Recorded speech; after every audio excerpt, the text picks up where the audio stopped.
Isang maulang hapon sa inyong lahat mga kabutingting at welcome back ulit dito sa ating YouTube channel. So for today's video ay meron tayong magandang balita na masamang balita din. Medyo magulo, no? So ito, good news nga to mga kabutingting, kaso medyo bad news din. No, unahin na natin yung mabuting balita natin. So nag-breed nga tayo dito ng Project Dan Follow, di ba? So almost 2 years na nating ginagawa to or binibreed.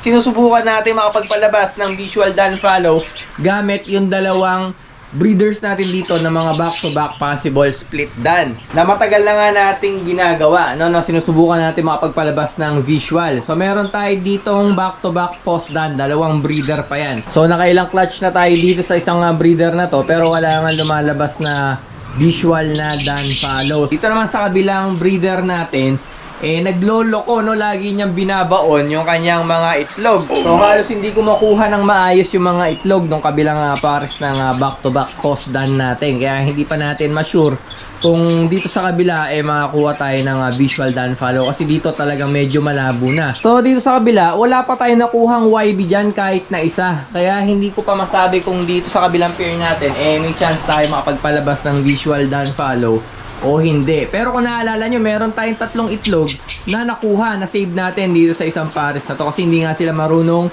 maglimlem yung hen natin, tinatabunan yung mga itlog. So yung isang itlog niya ay napunta dito, ayan, dito sa Project Opamisti natin. Tapos yung dalawa ay dito sa mga back-to-back split pail natin.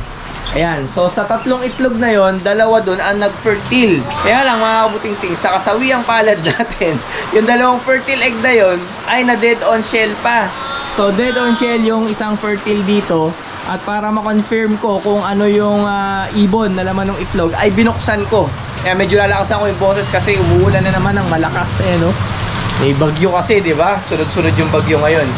So binuksan ko yung itlog dyan at itim ang mata nung inakay. So negative, medyo napanghinaan na naman ako ng loob, mukhang wala ding chance sa kabilang pair natin kasi itim na naman yung mata. Tapos dito, yun nga, dead on shell na naman yung isang fertile egg dito.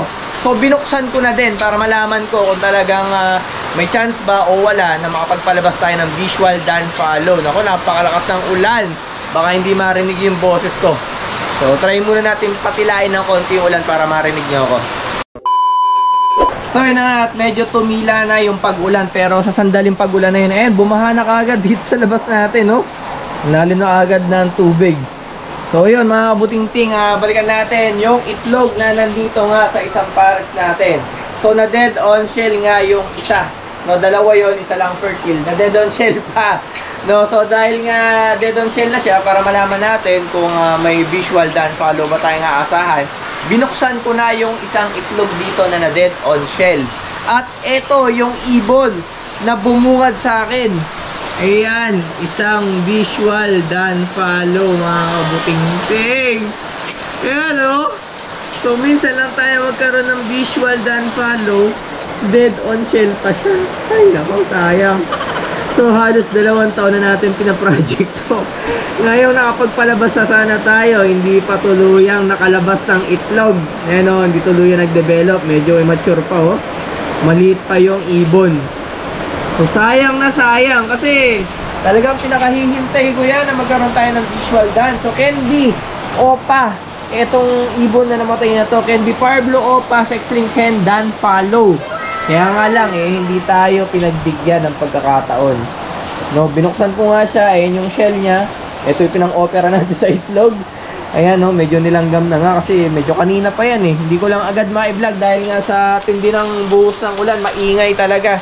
Hindi tayo magkakarinigan, kaya ito medyo nilalakasan ko na yung boses ko, no. So ayan, at may visual Dan Follow na tayo. Isa. Yung isa rito negative, pero ito visual talaga to, red eye yan, no? Kitang-kita naman na pula ang kanyang mata. At pina-confirm ko na rin sa mga Dan Follow breeders para talaga sure na visual Dan nga itong undeveloped chick natin dito. So sayang, pero ganun pa man ay meron pa ring good side etong nangyari dahil proven na back-to-back split Dan Follow yung isang breeders natin dito. Ayan, itong 2 na to. Ayan, si FD. si Pajardo at si De Los Santos. Ayan, galing kina Sir Jeffrey. At kay Sir Jeffrey din. Ayan, magkaiba lang ang apelido. Ang problema nga lang doon sa mga ibon na yon ay hindi nga sila marunong mag-breed. No? Yung hen natin, kapag ka ng itlog, tinatabunan kagad niya yung itlog niya. So dahil tinatabunan niya, malaki yung chance na masira na agad yung itlog. Pero dahil nga nakakita na tayo ng isang visual done follow galing sa kanila, magpo-focus tayo na ma-save lahat ng magiging itlog ngayon ng parisan na to.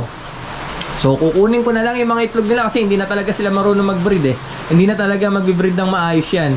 No, kapag talaga merong bad habit.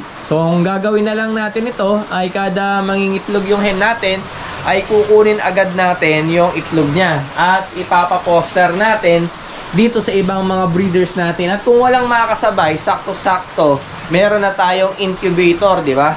So ayun, isasalang ko muna sa incubator yung mga itlog na makukuha natin kapag walang nakasabay dito. And then kapag merong ng itlog dito, ay tsaka ako na lang ililipat pabalik yung itlog. At least ay dire-diretso na yung development ng itlog na makukuha natin dito. Yan, so focus ngayon tayo dito sa isang pares na to. Kasi kahit na reject sila pagdating sa breeding, ay back-to-back split done follow naman tong dalawang ibon na to. No, at baka magkaroon tayo ng chance talaga na makapag breed na ng visual done follow. So sayang talaga tong isa na to hindi nabuhay.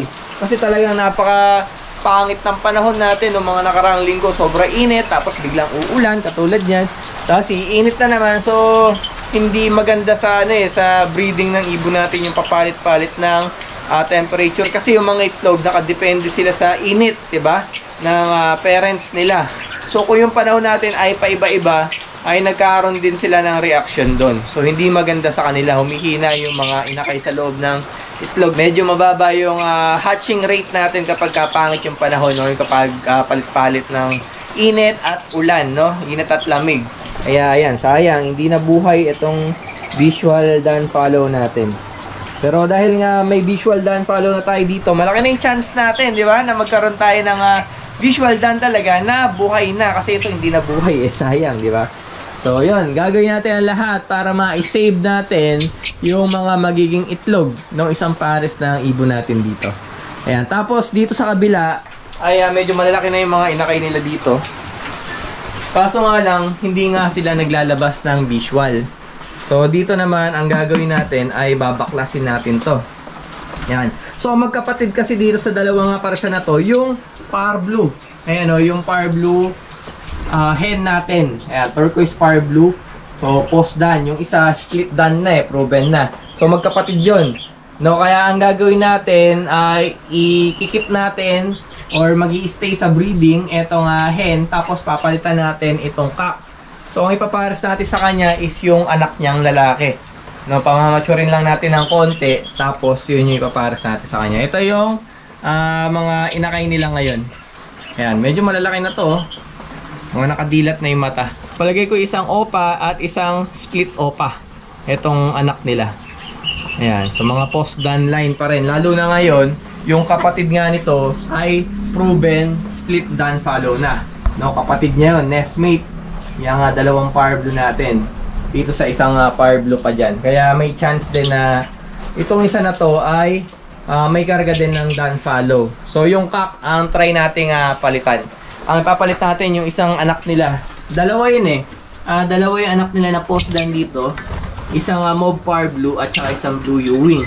So baka ipares natin yung blue Ewing kasi kapag yung par blue ang ipinares natin, mas malaki yung chance na puro visual normal blue yung magiging anak nila. Pero may mga blue 2 na normal blue yung itsura nun pagka ganun. Or yung tinatawag na blue 2 na sinasabi ko pure par blue. No? So yun, good news na medyo bad news dahil nga hindi nabuhay. Pero at least, 'di ba? At least alam na natin na may chance na tayo na makapag-produce ng done follow dahil nga proven back-to-back split done na yung isang pares natin doon, 'di ba? So yun, muli nagpapasalamat ako kay Sir Jeffrey Pajardo na nagbigay nung hen. Ayan, yung dalawang hen na yan galing sa kanya. At kay Sir Jeffrey De Los Santos naman na nagbigay ng dalawang cock na ipinaris natin sa kanila. So yun, no, hindi lang talaga siguro time pa, pero at least medyo nagpaparamdam na. Dahil nga meron na tayong isang inakay na dumating. Sa wakas dumating na yung visual done follow natin. Pasusunod ay sana mabuhay na, di ba? Ayan, so yun na muna yung video natin for today. Medyo mixed emotion, masaya na medyo malungkot. Pero ganun pa man, antayin natin yung mga susunod pang clutch ng mga ibon natin dito. Ayan, sa mga naghihintay ng mga paraffol natin, ay hindi pala, mga pamigay lang pala natin na libreng hand feed. Malapit na siguro mga 1 week na lang or wala nang 1 week. Basta i-announce ko kung pwede nang pick upin dito sa aviary natin. Unahan lang po, walang reservation. Yan. So yun muna yung video natin for today. Like, share, and subscribe. Ingat mga kabuting team.